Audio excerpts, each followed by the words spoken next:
ਤੁਸੀਂ ਦੇਖ ਰਹੇ ਹੋ ਜਗਬਾਣੀ ਤੇ ਮੈਂ ਸੁਨੀਲ ਕੁਮਾਰ ਗੱਲ ਕਰਾਂਗਾ ਅੱਜ ਪੰਜਾਬ ਦੇ ਵਿੱਚ ਭਖਦੇ ਮਸਲੇ ਦੀ, ਕਿਉਂਕਿ ਲਗਾਤਾਰ ਜਿਸ ਤਰੀਕੇ ਨਾਲ ਮੋਹਾਲੀ ਦੇ ਵਿੱਚ ਧਮਾਕਾ ਹੋਇਆ ਤੇ ਉਸ ਤੋਂ ਬਾਅਦ ਹੁਣ ਪੰਜਾਬ ਦੇ ਡੀਜੀਪੀ ਵੱਲੋਂ ਪ੍ਰੈਸ ਕਾਨਫਰੰਸ ਕੀਤੀ ਗਈ। ਕਈ ਵੱਡੇ ਖੁਲਾਸੇ ਉਹਦੇ ਵਿੱਚ ਹੋਏ, 6 ਬੰਦਿਆਂ ਦੀ ਗ੍ਰਿਫਤਾਰੀ ਹੋਈ ਤੇ ਕੁਝ ਗੱਲਾਂ ਇਹੋ ਜਿਹੀਆਂ ਵੀ ਆਈਆਂ ਜਿਨ੍ਹਾਂ ਤੇ ਕਿਆਸ ਨਹੀਂ ਲਗਾਏ ਜਾ ਸਕਦੇ, ਕਿਉਂਕਿ ਉਹ ਬੜੀਆਂ ਚਰਚਾ ਦਾ ਵਿਸ਼ੇ ਤੇ ਚਿੰਤਨ ਦਾ ਵਿਸ਼ੇ ਹਨ ਤੇ ਉਹਦੇ ਤੇ ਚਿੰਤਾ ਬਣਦੀ ਜਾ ਰਹੀ ਹੈ। ਜਿੰਨੇ ਵੀ ਸਵਾਲ ਉੱਠ ਰਹੇ ਨੇ ਸਾਰੇ ਹੀ ਸਵਾਲਾਂ ਦਾ ਜਵਾਬ ਲਵਾਂਗੇ। ਬ੍ਰਿਗੇਡੀਅਰ ਰਿਟਾਇਰਡ ਜੋ ਹੈਗੇ KS ਕਾਹਲੋਂ ਸਾਹਿਬ ਜਗਬਾਣੀ ਤੇ ਬਹੁਤ ਸਵਾਗਤ ਹੈ। ਬਹੁਤ ਧੰਨਵਾਦ, ਥੈਂਕ ਯੂ। ਤੇ ਕਾਹਲੋਂ ਸਾਹਿਬ, ਅੱਜ ਤੁਸੀਂ ਵੀ ਪ੍ਰੈਸ ਕਾਨਫਰੰਸ ਸੁਣੀ ਹੋਣੀ ਪੰਜਾਬ DGP ਦੀ, ਉਹਦੇ ਵਿੱਚ ਕਾਫੀ ਗੱਲਾਂ ਕਹੀਆਂ ਗਈਆਂ, ਦਰਸ਼ਕਾਂ ਨੇ ਵੀ ਸੁਣੀਆਂ। ਡਿਫੈਂਸ ਦੀ ਸੁਰੱਖਿਆ, ਡਿਫੈਂਸ ਦੀ ਵੀ ਉਹਨਾਂ ਨੇ ਗੱਲ ਕਹੀ। ਕੀ ਕਹੋਗੇ ਤੁਸੀਂ ਪ੍ਰੈਸ ਕਾਨਫਰੰਸ ਨੂੰ ਸੁਣਨ ਤੋਂ ਬਾਅਦ? ਤੇ ਜਿਹੜੇ ਡਿਫੈਂਸ ਨੂੰ ਲੈ ਕੇ ਹੁਣ ਸਵਾਲ ਉੱਠ ਰਹੇ ਨੇ, ਕਿੰਨੇ ਕੀ ਅਸੀਂ ਉਹਦੇ ਤੇ ਪੁਖਤਾ ਪ੍ਰਬੰਧ ਕੀਤੇ ਹੋਏ ਨੇ? ਪੰਜਾਬ ਦੇ DGP ਨੇ ਸੁਨੀਲ ਜੀ ਦਰਅਸਲ ਸਿਰਫ ਆ ਜੋ ਮੋਹਾਲੀ 'ਚ ਕਾਂਡ ਹੋਇਆ ਹੈ, ਜਿਹੜਾ ਕਿ ਰੌਕਟ ਲਾਂਚਰ ਦੇ ਨਾਲ ਗ੍ਰੇਨੇਡ ਸੁੱਟਿਆ ਗਿਆ, ਉਹਦੇ ਬਾਰੇ ਹੀ ਉਹਦੇ ਬਾਰੇ ਚਰਚਾ ਕੀਤੀ ਹੈ ਕਿ ਕੁਝ ਹੋਇਆ, ਗੁੱਥੀ ਸੁਲਝਾ ਲਈ ਗਈ ਹੈ। ਉਹਨਾਂ ਨੇ ਕਿਹਾ ਕਿ 6 ਆਇਡੈਂਟੀਫਾਈ ਹੋਏ ਨੇ, ਕੁਝ ਗ੍ਰਿਫਤਾਰੀਆਂ ਹੋਈਆਂ 6, ਕੁਝ ਹਾਲੇ ਜ਼ਿਆਦਾਤਰ ਤਰਨ ਦੇ ਨੇ ਜੇ ਉਹ ਉਹਨਾਂ ਨੇ ਨਿਸ਼ਾਨ ਸਿੰਘ ਜੇ ਉਹ ਬਾਕੀ ਸਾਰਿਆਂ ਦੇ ਨਾਂ ਵੀ ਲਏ ਵਿੱਚ। ਪਰ ਇਹ ਗੁੱਥੀ ਜਿਹੜੀ ਹੈ ਨਾ ਅਸਲ ਵਿੱਚ ਇਹ ਬੜੀ ਗੁੰਝਲਦਾਰ ਗੁੱਥੀ ਹੈ ਸੁਨੀਲ ਜੀ। ਇਹ ਐਡੀ ਜਲਦੀ ਠੀਕ ਹੈ DGP ਦੇ ਐਂਗਲ ਤੋਂ, ਪੰਜਾਬ ਦੇ ਐਂਗਲ ਤੋਂ ਉਹਨਾਂ ਨੇ ਆਪਣੇ ਦਾਇਰੇ ਦੇ ਅੰਦਰ ਜੋ ਕੁਝ ਕੀਤਾ ਕਾਰਵਾਈ ਤੁਰੰਤ ਕਰਨੀ ਸੀ, ਕਿਉਂਕਿ ਮੁੱਖ ਮੰਤਰੀ ਦੇ ਹੁਕਮ ਸਨ। ਤੇ ਮਗਰ ਇਹ ਬੜੀ ਗੰਭੀਰ ਤੁਸੀਂ ਇਹ ਗੱਲ ਇੱਕ ਸਵਾਲ ਕੀਤੀ ਹੈ ਕਿ ਰੱਖਿਆ ਦੇ ਨਾਲ ਸੰਬੰਧਿਤ, ਦੇਸ਼ ਦੀ ਸੁਰੱਖਿਆ ਨਾਲ ਸੰਬੰਧਿਤ ਮਸਲਾ ਹੈਗਾ ਤੇ ਪਿਛਲੇ ਕੁਝ ਸਮੇਂ ਤੋਂ ਇਹਦੀਆਂ ਬੜੀਆਂ ਗਤੀਵਿਧੀਆਂ ਚੱਲ ਰਹੀਆਂ ਨੇ। ਮੈਂ ਸਮਝਦਾ ਹਾਂ ਕਿ ਇਹਦਾ ਲਿੰਕ ਖਾਸ ਤੌਰ 'ਤੇ ਜਦੋਂ DGP ਨੇ ਖੁਦ ਕਿਹਾ ਕਿ 2 ਤੋਂ ਬਿਹਾਰ ਤੋਂ ਆਏ ਸੀ, ਨਸੀਬ ਮੁਸਲਮ 2 ਲੜਕੇ ਸੀਗੇ, ਉਹ ਤੇ ਫਰਾਰ ਹੋ ਗਏ। ਇੱਕ ਹੋਰ ਜਿਹੜਾ ਸੀ ਮੇਨ, ਉਹ ਵੀ ਫਰਾਰ ਹੋ ਗਿਆ। ਤੇ ਇਸ ਵਾਸਤੇ ਇਹ ਕੇਵਲ ਸੀਮਤ ਨਹੀਂ ਹੈ ਪੰਜਾਬ ਦੇ ਨਾਲ ਮਸਲਾ, ਇਹ ਦੇਸ਼ ਦੀ ਸੁਰੱਖਿਆ ਨਾਲ ਜੁੜਿਆ ਮਸਲਾ ਹੈ। ਇਹਦੇ 'ਤੇ ਵਿਸ਼ੇਸ਼ ਤੌਰ 'ਤੇ ਕੌਮੀ ਪੱਧਰ 'ਤੇ ਐਕਸ਼ਨ ਲੈਣ ਦੀ ਲੋੜ ਹੋਏਗੀ। NIA ਲੱਗੀ ਹੋਈ ਹੈ। ਮੈਂ ਤਾਂ ਪਹਿਲੋਂ ਵੀ ਇੱਕ ਚੈਨਲ 'ਤੇ ਕਹਿ ਚੁੱਕਿਆ ਸੀ 2 ਦਿਨ ਪਹਿਲੋਂ 3 ਦਿਨ ਕਿ ਇਹ ਰਿਕੋਨੈਸੈਂਸ ਹੋਈ ਹੈ, ਐਡੀ ਜਲਦੀ ਕੰਮ ਐਡਾ ਇੱਕਦਮ ਨਹੀਂ ਹੁੰਦੇ। ਇਸ ਵਾਸਤੇ ਇਹ ਠੀਕ ਗੱਲ ਹੈ, ਕਾਰਵਾਈ ਉਹ ਕਰ ਰਹੇ ਨੇ, ਪਰ ਇਹਨੂੰ ਕੌਮੀ ਪੱਧਰ 'ਤੇ ਵਿਚਾਰਨ ਦੀ ਲੋੜ ਹੈ, ਕੌਮੀ ਪੱਧਰ 'ਤੇ ਐਕਸ਼ਨ ਲੈਣ ਦੀ ਲੋੜ ਹੈ, ਕੌਮੀ ਪੱਧਰ 'ਤੇ ਇਹਦੀ ਗਹਿਰਾਈ ਤੱਕ ਜਾਣ ਦੀ ਲੋੜ ਹੈ। ਇਹਨੂੰ ਮਜ਼ਬੂਤ, ਇਹਦੀਆਂ ਜੜ੍ਹਾਂ ਬੜੀਆਂ ਡੂੰਘੀਆਂ ਨੇ। ਇਹ ਜੜ੍ਹਾਂ ਤੱਕ ਕਿਵੇਂ ਪਹੁੰਚਿਆ ਜਾਏਗਾ? ਕਿਉਂਕਿ ਪੰਜਾਬ ਦੇ ਵਿੱਚ ਦੇਖੋ ਆਤੰਕਵਾਦ ਦਾ ਦੌਰ ਰਿਹਾ। ਗਿੱਲ ਸਾਹਿਬ ਇੱਕ ਅਸਮ ਕੈਡਰ ਦੇ ਸੀਗੇ, ਉਹ ਪੰਜਾਬ ਆਏ, ਉਹਨਾਂ ਨੇ ਆਤੰਕਵਾਦ ਦੇ ਦੌਰ ਨੂੰ ਸੁਲਝਾਇਆ। ਤੁਸੀਂ ਆਪ ਉਹਨਾਂ ਚੀਜ਼ਾਂ ਦੇ ਗਵਾਹ ਹੋ, ਤੁਸੀਂ ਉਹ ਦੌਰ ਬਦਲਦਾ ਵੇਖਿਆ।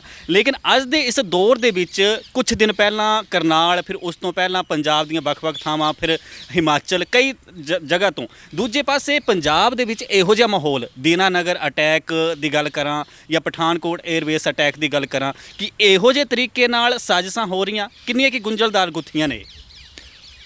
ਤੁਸੀਂ ਗੱਲ ਕੀਤੀ ਹੈ ਕਿ ਬਈ ਉਹ ਗਿੱਲ ਸਾਹਿਬ ਦਾ ਜ਼ਿਕਰ ਕੀਤਾ। ਮੈਂ ਜਦੋਂ SSP ਉਹ ਅਸਾਮ ਸਨ ਤੇ ਮੈਂ ਉਦੋਂ ਕੈਪਟਨ ਸੀਗਾ, ਮੈਂ ਉਦੋਂ ਮਿਲਿਆ ਸੀ, ਉਦੋਂ ਤੋਂ ਜਾਣਦਾ। ਮੈਂ ਉਹ ਬਾਰੇ ਗੱਲ ਨਹੀਂ ਕਰਨਾ ਚਾਹੁੰਦਾ, ਕਿਉਂਕਿ ਉਹ ਕਾਲੇ ਦੌਰ ਦੇ ਵਿੱਚ ਬਹੁਤ ਕੁਝ ਵਾਪਰਿਆ ਜਿਹਦੇ 'ਚ ਗਿੱਲ ਸਾਹਿਬ ਦਾ ਨਾਂ ਆਉਂਦਾ ਹੈ ਕਿ ਜੋ ਕੁਛ ਉਹਨਾਂ ਨੇ ਕਾਰਵਾਈ ਕੀਤੀ ਲੜਕਿਆਂ ਦੇ ਬਾਰੇ ਜੇ ਉਹ, ਤੇ ਉਹਦੇ ਬਾਰੇ 'ਚ ਮੈਂ ਉਹਦੇ ਨਹੀਂ ਜਾਣਨਾ ਚਾਹੁੰਦਾ ਉਸ ਵਿਸ਼ੇ 'ਤੇ।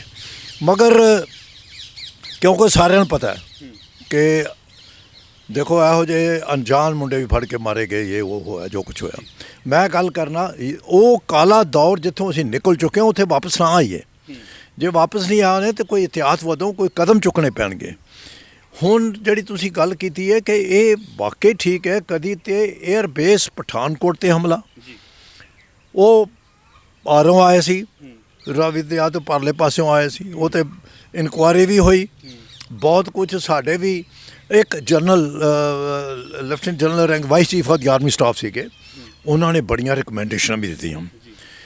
ਹੁਣ ਉਸ ਤੋਂ ਬਾਅਦ ਲਗਾਤਾਰ ਜੰਮੂ ਕਸ਼ਮੀਰ 'ਤੇ ਹੋ ਹੀ ਰਿਹਾ, ਠੀਕ ਹੈ, ਲੁਕਵੀਂ ਜੰਗ ਲੜੀ ਜਾ ਰਹੀ, ਮਗਰ ਇੱਥੇ ਪੰਜਾਬ ਦੇ ਅੰਦਰ ਵੀ ਆ ਤੁਸੀਂ ਪਠਾਨਕੋਟ ਦੀ ਗੱਲ ਕੀਤੀ ਜੇ ਕਰਾਂ ਕਿ ਮੇਰੇ ਖਿਆਲ ਨਵੰਬਰ ਦੇ ਪਿਛਲੇ ਨਵੰਬਰ ਦੀ ਗੱਲ ਹੈ, ਅਤੇ ਸ਼ਾਇਦ 22 ਨਵੰਬਰ ਨੂੰ if I am not wrong, ਕਿ ਉੱਥੇ ਉਹਨਾਂ ਨੇ ਗਰਨੇਡ ਦੀ ਗੱਲ, ਗਰਨੇਡ ਹੀ ਉੱਥੇ ਫੌਜੀ ਚੌਂੜੀ ਦੇ ਲਾਗੇ ਸੁੱਟਿਆ ਜਾ ਕੇ, ਛੋਟਿਆ ਨਹੀਂ ਦੂਜਾ ਸਾਈਕਲ ਦੇ, ਦੂਜਾ ਇੱਥੇ ਹੁਸ਼ਿਆਰਪੁਰ ਜ਼ਿਲ੍ਹੇ 'ਚ ਵੀ ਠੀਕ ਹੈ, ਅਤੇ ਉੱਥੇ ਗਰਨੇਡ ਸੁੱਟਿਆ। ਫਿਰ ਇੱਥੇ ਰੋਪੜ ਦੇ ਵਿੱਚ, ਫਿਰ ਆ ਬੁੜੈਲ ਜੇਲ੍ਹ, ਫਿਰ ਕਿਤੇ ਕਰਨਾਲ ਜਿੱਥੇ ਗੱਲ ਕੀਤੀ ਹੈ। ਹੁਣ ਇਹ ਗਤੀਵਿਧੀਆਂ ਜਿਹੜੀਆਂ ਨੇ ਉਹ ਹਿਮਾਚਲ ਤੱਕ ਹੀ ਫੈਲ ਰਹੀਆਂ ਨੇ। ਤਰਨ ਤਾਰਨ ਦਾ ਨਾਂ ਲੈ, ਠੀਕ ਹੈ, ਤਰਨ ਤਾਰਨ ਦੇ ਫੜੇ ਗਏ, ਠੀਕ ਹੈ, ਮਗਰ ਇਹ ਤੇ ਜਿਹੜਾ ISI ਖੁਫੀਆ ਤੰਤਰ ਜਿਹੜੀ ਇਹਨਾਂ ਦਾ ਹੈਗਾ, ਬੜੀ ਪੁਰਾਣੀ ਇਹਨਾਂ ਦੀ ਸਟ੍ਰੈਟਜੀ ਹੈਗੀ, ਇਹਨਾਂ ਦਾ ਬੜਾ ਏਮ ਹੈਗਾ। ਮਗਰ ਹੁਣ ਜ਼ਿਆਦਾ ਕਿ ਇੱਥੇ ਅਸਥਿਰਤਾ ਵਾਲਾ ਮਾਹੌਲ ਪੈਦਾ ਕਰਨਾ, ਪਰ ਹੁਣ ਜਿਹੜਾ ਹੁਣ ਜ਼ਿਆਦਾ ਗਤੀਵਿਧੀ ਬਣ ਰਹੀਆਂ ਨੇ। ਕਈ ਕਾਰਨ ਨੇ, ਇੱਕ ਤਾਂ ਪੰਜਾਬ ਦੇ ਵਿੱਚ ਨਵੀਂ ਸਰਕਾਰ ਬਣੀ ਹੈ, ਸਿਆਸਤ ਵੀ ਬੜੀ ਗਰਮਾਉਂਦੀ ਰਹਿੰਦੀ ਹੈ, ਅਤੇ ਵੈਸੇ ਵੀ ਇਹ ਸਰਹੱਦੀ ਸੂਬਾ ਹੈ, ਠੀਕ ਹੈ, ਇੱਥੇ ਅੱਤਵਾਦ ਦਾ ਦੌਰ ਰਿਹਾ। ਫਿਰ ਤੋਂ ਇਹੋ ਜਿਹਾ ਮਾਹੌਲ ਪੈਦਾ ਕਰਨਾ ਚਾਹੁੰਦੀ ਹੈ ISI, ਜਿਹਦੇ ਨਾਲ ਕਿ ਅਸਥਿਰਤਾ ਵਾਲਾ ਜੇ ਇਨਸਟੇਬਿਲਿਟੀ ਪੰਜਾਬ 'ਚ ਪੈਦਾ ਕੀਤੀ ਜਾ ਸਕੇ। ਤੇ ਦੂਜੀ ਗੱਲ, ਇੱਕ ਸਭ ਤੋਂ ਵੱਡੀ ਗੱਲ, BSF ਦਾ ਦਾਇਰਾ ਵਧਾਇਆ ਗਿਆ, ਜਿਹੜਾ 50 ਕਿਲੋਮੀਟਰ ਦਾ ਕੀਤਾ ਗਿਆ। ਪਿਛਲੀ ਸਰਕਾਰ ਸੀਗੀ ਪੰਜਾਬ 'ਚ, ਕਾਫੀ ਉਸ ਟਾਈਮ ਵੀ ਸਾਰਿਆਂ ਲੀਡਰਾਂ ਨੇ ਸਵਾਲ ਚੁੱਕੇ ਕੇਂਦਰ ਸਰਕਾਰ ਤੇ ਹੁਣ ਕੀ ਲੱਗਦਾ ਕਿ ਉਸ ਤਰੀਕੇ 'ਤੇ ਵੀ ਅਸਰ ਪੈ ਰਿਹਾ ਜਾਂ ਸਾਰਿਆਂ ਨੂੰ ਇਕਜੁੱਟ ਹੋਣ ਦੀ ਲੋੜ ਆ? ਦੇਖੋ, ਬਿਲਕੁਲ ਅਸਰ ਪੈ ਰਿਹਾ, ਕਿਉਂਕਿ BSF ਦਾਇਰਾ ਜੋ ਕਿ 15 ਕਿਲੋਮੀਟਰ ਸੀਗਾ, ਅਤੇ 15 ਕਿਲੋਮੀਟਰ ਤੋਂ ਘੱਟ ਪਹਿਲਾਂ ਸੁਜੈਸਟ ਕੀਤਾ ਗਿਆ ਸੀ, ਇਹਨਾਂ ਨੇ ਵਧਾ ਕੇ 50 ਕਿਲੋਮੀਟਰ ਕਰਤਾ, ਜਿਹਦੇ 'ਚ ਬੜੀ ਵੱਡੀ ਇੱਕ ਕਿਸਮ ਦਾ ਇੱਕ ਚਾਲ ਵੀ ਸੀਗੀ। ਉਹ 50 ਕਿਲੋਮੀਟਰ ਜ਼ੋਨ ਤੋਂ ਵਧਾਇਆ ਗਿਆ 2 ਸਾਲ ਤੋਂ। ਮੈਂ ਪੁੱਛਣਾ ਚਾਹੁੰਦਾ ਕਿ ਜਿੰਨੇ ਵੀ ਡਰੋਨ ਫੜੇ ਗਿਆ, ਹੁਣ ਇੱਕ ਡਰੋਨ ਪਾਕਿਸਤਾਨ ਦਾ ਕਰਾਇਆ ਗਿਆ, ਉਹ ਸਾਰੇ ਬਾਰਡਰ ਤੋਂ ਵਿਦਨ 1 ਕਿਲੋਮੀਟਰ ਸੀ। ਵੇਅਰ ਵਾਜ਼ ਦੀ ਨੀਡ, ਕਿੱਥੇ ਜ਼ਰੂਰਤ ਸੀਗੀ? ਇਹਨੂੰ 50 ਕਿਲੋਮੀਟਰ ਵਧਾ ਕੇ ਧਰਮ ਸਥਾਨਾਂ ਦੇ ਲਾਗੇ ਤੱਕ ਪਹੁੰਚਾ ਦਿਓ ਏਰੀਆ, ਉੱਥੇ ਜਾ ਕੇ ਕਰੋ, ਪਰੇਸ਼ਾਨ ਕਰੋ। ਉੱਥੇ ਜਿਹੜੇ ਸਾਰੇ ਮਾੜੇ ਨਹੀਂ ਹੈਗੇ, ਨਾ ਨੌਜਵਾਨ ਮਾੜਾ ਅਤੇ ਨਾ ਕਿਸਾਨ ਮਾੜੇ ਨੇ, ਨਾ ਵਪਾਰੀ ਵਰਗ ਮਾੜਾ। ਤੁਸੀਂ ਆ ਕੇ ਉੱਥੇ ਧਾਰਮਿਕ ਸਥਾਨਾਂ ਦੇ ਲਾਗੇ ਤਾਗੇ 50 ਕਿਲੋਮੀਟਰ ਅੰਮ੍ਰਿਤਸਰ, ਤਰਨਤਾਰਨ ਸਾਰੇ ਪਹੁੰਚ ਜਾਂਦੇ ਨੇ। ਉਹ ਬਹੁਤ ਵੱਡਾ ਗਲਤ ਫੈਸਲਾ ਸੀਗਾ, ਉਹ ਮੈਂ ਹਾਲੇ ਵੀ ਕਹਿਣਾ ਗਲਤ ਫੈਸਲਾ, ਕਿਉਂਕਿ ਸਾਰਾ ਕੁਝ ਤਾਂ ਉੱਥੇ ਹੋ ਰਿਹਾ ਕੰਸਨਟਰੇਟ। ਉੱਥੇ ਫੌਜ ਦੀ ਘਾਟ ਹੈ, ਹਥਿਆਰਾਂ ਦੀ ਘਾਟ ਹੈ, ਉੱਥੇ ਸਰਚ ਲਾਈਟ ਉਹ ਸਾਰੇ ਸੀ ਜਿਹੜੇ ਕਿ ਕਮਿਊਨੀਕੇਸ਼ਨ ਦੇ ਉਹਨਾਂ ਦੀ ਵੀ ਹੈਗੀ, ਅਤੇ ਉੱਥੇ ਤੁਸੀਂ ਆਪਣੇ ਉਹਨਾਂ ਤੋਂ ਵਧਾਤਾ। ਸਿਆਸਤ ਇੱਕ ਬਹਿਸ ਸ਼ੁਰੂ ਹੋ ਗਈ। ਮੈਂ ਸਮਝਦਾ ਹਾਂ ਕਿ ਇਹਦਾ ISI ਦੇ ਨਾਲ ਪੱਕਾ ਲਿੰਕ ਹੈ, ਪਾਕਿਸਤਾਨ ਦੇ ਨਾਲ ਲਿੰਕ ਹੈ। ਉੱਥੇ ਤਾਂ ਸਰਕਾਰ ਬਦਲੀ ਹੋਈ ਹੈ ਕਈ ਚੀਜ਼ਾਂ ਨੇ, ਤਾਂ ਉੱਥੇ ISI ਨੇ ਪਰਵਾਹ ਥੋੜ੍ਹੀ ਕਰਨੀ ਕਿਹੜੀ ਸਰਕਾਰ ਕਿਹੜੀ ਆਈ ਹੈ, ਇਮਰਾਨ ਖਾਨ ਹੋਏ ਜਾਂ ਸ਼ਹਬਾਜ਼ ਸ਼ਰੀਫ ਹੋਏ। ਚਲੋ ਨਹੀਂ, ਸਿਆਸੀ ਸਵਾਲਾਂ 'ਤੇ ਆਊਂਗਾ, ਕਿਉਂਕਿ ਸਿਆਸੀ ਮਸਲਾ ਨਾ ਲੈ ਕੇ ਜਾਵਾਂ, ਪਹਿਲਾਂ ਬਾਅਦ 'ਚ 1-2 ਸਵਾਲ ਲੈ ਲੂੰਗਾ। RPG ਦਾ ਜ਼ਿਕਰ ਹੋਇਆ, ਕਹਿੰਦੇ ਨੇ ਅਫਗਾਨਿਸਤਾਨ 'ਚ ਜਦੋਂ ਤਾਲਿਬਾਨ ਦਾ ਰਾਜ ਨਹੀਂ ਸੀਗਾ, ਮੰਡੀਆਂ ਲੱਗਦੀਆਂ ਸੀ, ਅੱਜ ਵੀ ਲੱਗਦੀਆਂ ਨੇ, ਅਤੇ ਮੈਨੂੰ ਨਹੀਂ ਲੱਗਦਾ ਕਿ ਅੱਜ ਤੱਕ ਪੰਜਾਬ 'ਚ RPG ਕਦੇ ਮਿਲਿਆ ਹੋਵੇ ਜਾਂ ਇਹੋ ਜਿਹੀ ਵਰਤੋਂ ਹੋਈ ਹੋਵੇ। ਜੰਮੂ ਕਸ਼ਮੀਰ 'ਚ ਤਾਂ ਖੈਰ ਇਹੋ ਜਿਹੀਆਂ ਚਰਚਾਂ ਰਹਿੰਦੀਆਂ ਸੀਗੀਆਂ। ਤੁਹਾਨੂੰ ਕੀ ਲੱਗਦਾ, ਕਿਉਂ ਇਹਦਾ ਇਸਤੇਮਾਲ ਤੇ ਕਿੱਥੋਂ ਆਇਆ ਸੀ, ਜਿਹੜੀਆਂ ਗੱਲਾਂ DGP ਨੇ ਕਹੀਆਂ? ਦੇਖੋ, RPG ਪਹਿਲਾਂ ਤਾਂ ਵੈਸੇ ਤਾਂ ਸਾਡਾ ਮੁੱਢਲਾ ਹਥਿਆਰ ਹੈ ਫੌਜ ਦੇ ਵਿੱਚ। ਅਸੀਂ ਆਇਆ ਵਿੱਚ ਵੀ ਅਸੀਂ ਸ਼ੋਲਡਰ ਫਾਇਰ ਕਰ ਦਿਓ, ਗਰਾਊਂਡ ਤੋਂ ਫਾਇਰ ਕਰ ਦਿਓ, ਗੱਡੀ ਤੋਂ ਵੀ ਕਰ ਦਿਓ, ਤੋਂ ਕਰ ਦਿਓ, ਰੱਖ ਲਓ, ਬੜੀਆਂ ਉਹਦੀਆਂ ਕਨਫਿਗਰੇਸ਼ਨ ਹੈਗੀਆਂ। ਮਗਰ ਪੰਜਾਬ ਦੇ ਅੰਦਰ ਇੱਕ ਇਸ ਕਿਸਮ ਦੇ ਸੰਸਥਾ ਵੱਲੋਂ, ਇਸ ਕਿਸਮ ਦੇ ਲੋਕਾਂ ਵੱਲੋਂ, ਇਨਸਾਨਾਂ ਵੱਲੋਂ RPG ਦਾ ਇਸਤੇਮਾਲ ਕਰਨਾ ਪਹਿਲੀ ਵਾਰੀ ਹੋਇਆ ਮੇਰੇ ਖਿਆਲ 'ਚ। ਮੈਨੂੰ ਕੋਈ ਯਾਦ ਇਸ ਚੀਜ਼ ਦਾ। ਜੰਮੂ ਕਸ਼ਮੀਰ 'ਚ ਬੜਾ ਲੰਬਾ ਸਮਾਂ ਮੈਂ ਨਾ ਉੱਥੇ ਰਿਹਾ, ਤਾਇਨਾਤ ਰਿਹਾ, ਜੰਗ ਵੀ ਉੱਥੇ ਲੜੀ ਹੈ। ਉੱਥੇ ਵੀ ਬਾਹਰ ਆਉਂਦੇ ਰਹੇ ਨੇ ਹਥਿਆਰ, ਹਰ ਕਿਸਮ ਦੇ ਹੁੰਦੇ ਰਹੇ ਨੇ, ਪਰ RPG ਦਾ ਇਸਤੇਮਾਲ ਕਰਨਾ ਅੰਦਰ ਆ ਕੇ ਸਾਡੇ ਇੱਥੇ ਹੱਬ ਇੱਕ ਕੈਪੀਟਲ ਹੈਗਾ, ਸਾਰੇ ਦਫ਼ਤਰ ਹੈਗੇ ਨੇ ਇੱਥੇ ਮੋਹਾਲੀ, ਉੱਥੇ ਆ ਕੇ ਕਰਨਾ ਆ ਇਸਤੇਮਾਲ ਬਹੁਤ ਵੱਡੀ ਸਾਜ਼ਿਸ਼ ਹੈ, ਬਹੁਤ ਵੱਡਾ ਲਿੰਕ ਹੈ, ਬਹੁਤ ਵੱਡੀ ਚੈਲੰਜ ਹੈ, ਦੇਸ਼ ਦੀ ਸੁਰੱਖਿਆ ਨਾਲ ਜੁੜਿਆ ਮਸਲਾ ਹੈ।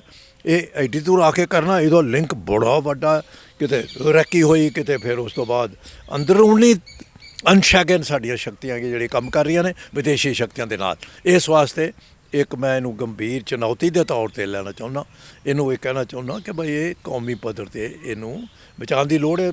5-7 ਬੰਦੇ ਚਲੋ ਕਰ ਵੀ ਲੈ, ਗ੍ਰਿਫਤਾਰ ਕਰ ਲਏ, ਅਤੇ ਕੱਲ੍ਹ ਨੂੰ ਫਿਰ ਛੁੱਟ ਵੀ ਜਾਂਦੇ ਨੇ ਅਤੇ ਪ੍ਰੈਸ਼ਰ ਵੀ ਪੈ ਜਾਂਦੇ ਨੇ।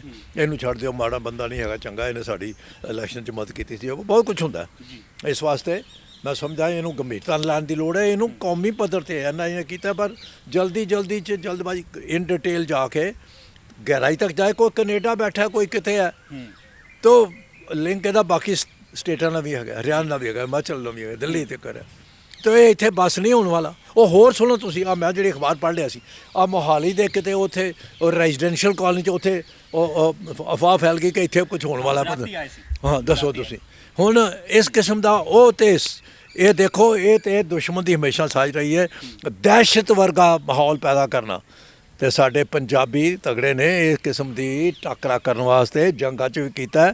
ਉਹਦੇ ਨਾਲ ਹਰ ਪੱਖੋਂ ਨੌਜਵਾਨੀ ਪੀੜ੍ਹੀ ਇਸ ਗੱਲੋਂ ਬੜੀ ਸੁਚੇਤ ਹੈਗੀ ਹੈ। ਮਗਰ ਸਾਡੀ ਸਰਕਾਰ ਨੂੰ ਵੀ, ਪੁਲਿਸ ਨੂੰ ਵੀ, ਸਾਰਿਆਂ ਨੂੰ ਇਹ ਸੁਚੇਤ ਰਹਿਣ ਦੀ ਲੋੜ ਹੋਗੀ, ਪ੍ਰੀਵੈਂਟਿਵ ਮੇਜਰ ਲੈਣ ਦੀ ਲੋੜ ਹੋਗੀ ਤਾਂ ਕਿ ਇਸ ਕਿਸਮ ਦੀ ਘਟਨਾ ਨਾ ਵਾਪਰੇ। ਨਹੀਂ, ਘਟਨਾ ਤਾਂ ਅਸੀਂ ਵੀ ਇਹੀ ਸੋਚਦੇ ਹਾਂ ਕਿ ਕਦੇ ਨਾ ਵਾਪਰੇ, ਕਿਉਂਕਿ ਪੰਜਾਬ ਹੀ ਨਹੀਂ ਪੂਰੇ ਮੁਲਕ ਦੇ ਵਿੱਚ। ਦੂਜੇ ਪਾਸੇ ਨੌਜਵਾਨਾਂ ਦੀ, ਤੁਸੀਂ ਪੰਜਾਬੀਆਂ ਦੀ ਗੱਲ ਕਹੀ ਤੇ ਤਗੜੇ ਨੇ ਪੰਜਾਬੀ, ਸਾਰੇ ਪੂਰੀ ਦੁਨੀਆ ਜਾਣਦੀ ਆ, ਲੇਕਿਨ ਨੌਜਵਾਨ ਕਿਹੜੇ ਪਾਸੇ ਤੁਰ ਰਿਹਾ?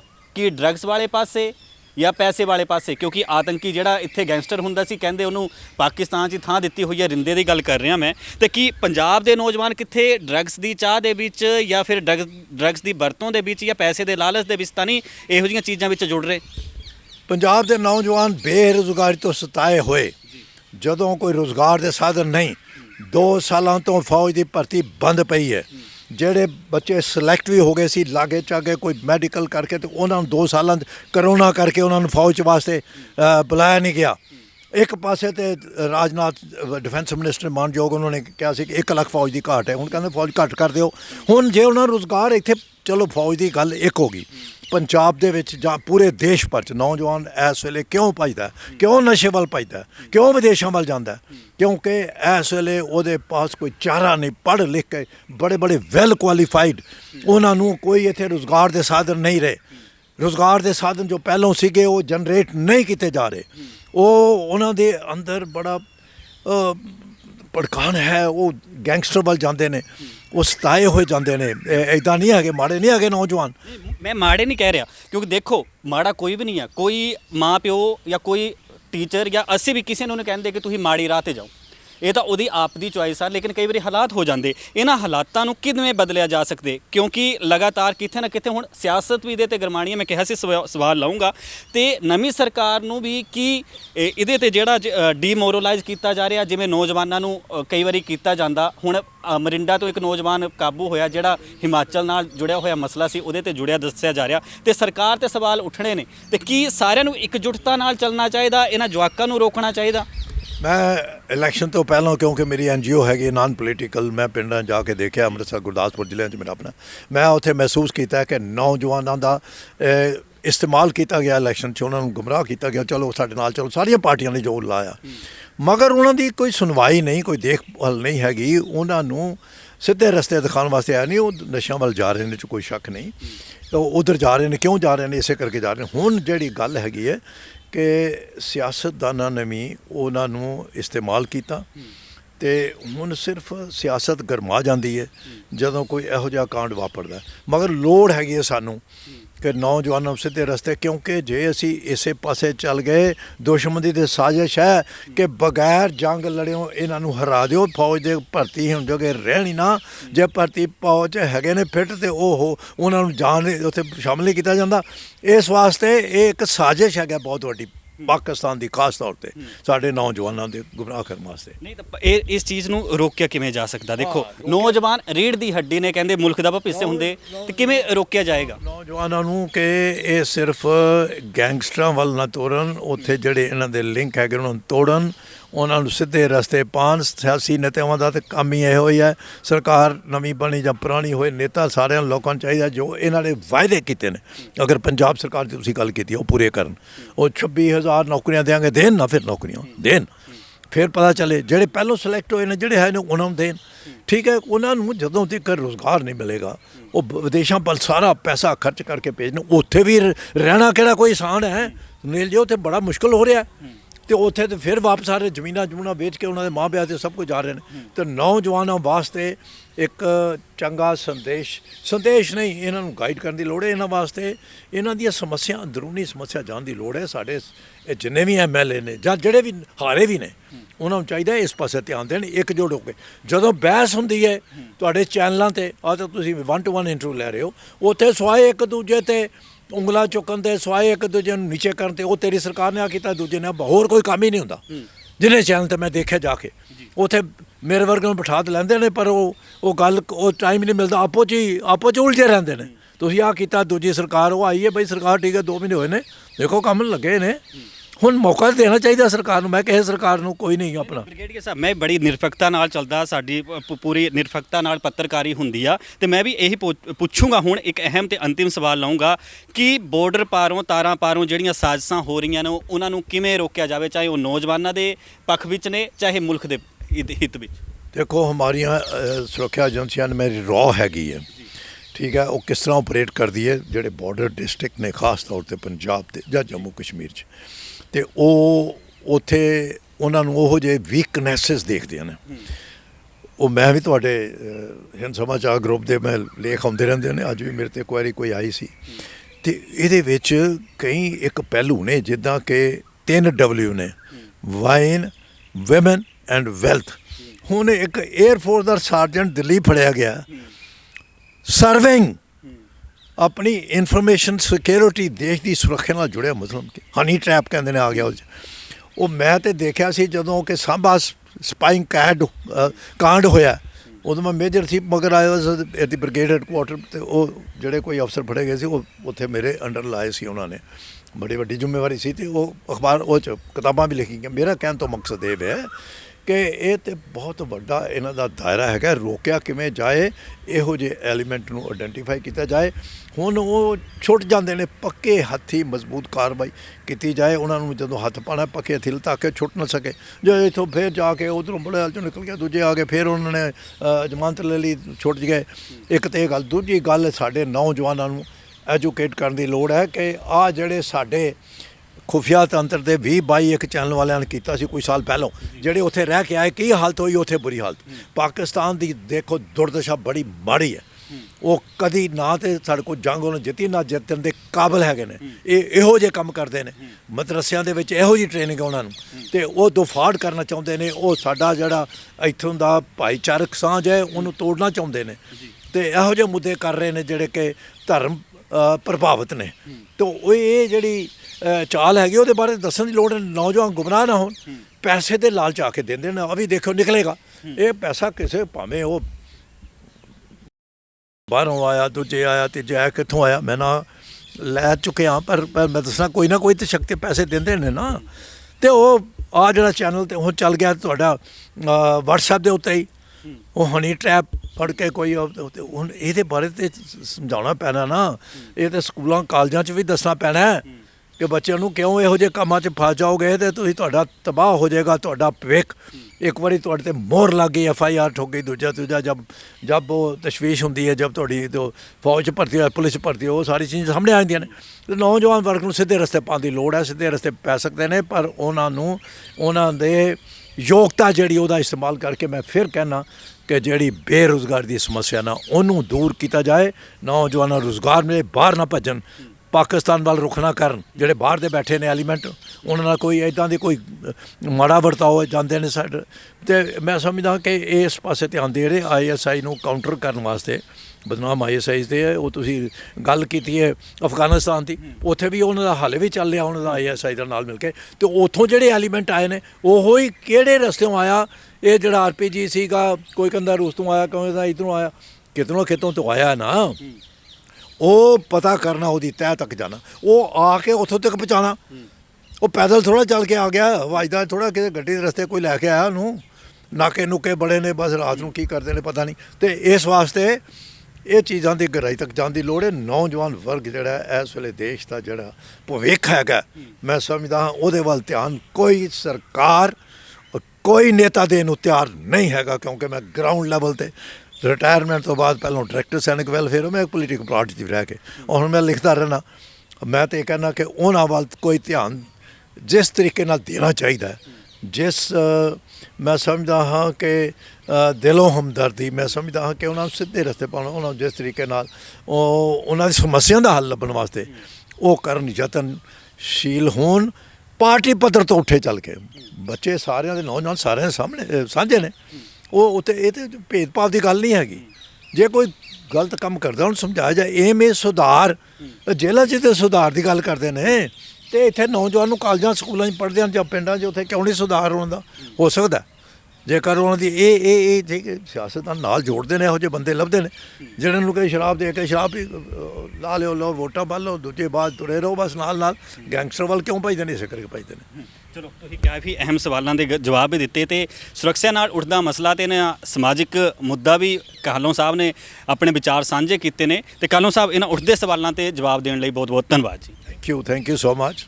ਤੇ ਜਿਸ ਤਰੀਕੇ ਨਾਲ ਹੁਣ ਮਸਲਾ ਲਗਾਤਾਰ ਭਖਦਾ ਜਾ ਰਿਹਾ ਤੇ ਸੁਰੱਖਿਆ ਨਾਲ ਜੁੜਿਆ ਮਸਲਾ ਤੇ ਜਿਹੜੀਆਂ ਗੁੰਝਲਾਂ ਕਾਫੀ ਪਈਆਂ ਹੋਈਆਂ ਨੇ, ਜੜ੍ਹਾਂ ਕਿੱਥੇ ਤੱਕ ਨੇ, ਜਾਂਚ ਏਜੰਸੀਆਂ ਕੰਮ ਕਰ ਰਹੀਆਂ ਨੇ ਤੇ ਅਸੀਂ ਵੀ ਵਕਤ ਦੀ ਅਪਡੇਟ ਤੁਹਾਡੇ ਨਾਲ ਤੇ ਚਰਚਾ ਕਰਦੇ ਰਵਾਂਗੇ। ਮੈਂ ਸੁਨੀਲ ਕੁਮਾਰ, ਕੈਮਰਾਮੈਨ ਜਸਨ ਦੇ ਨਾਲ, ਜਗਬਾਣੀ ਟੀਵੀ, ਚੰਡੀਗੜ੍ਹ।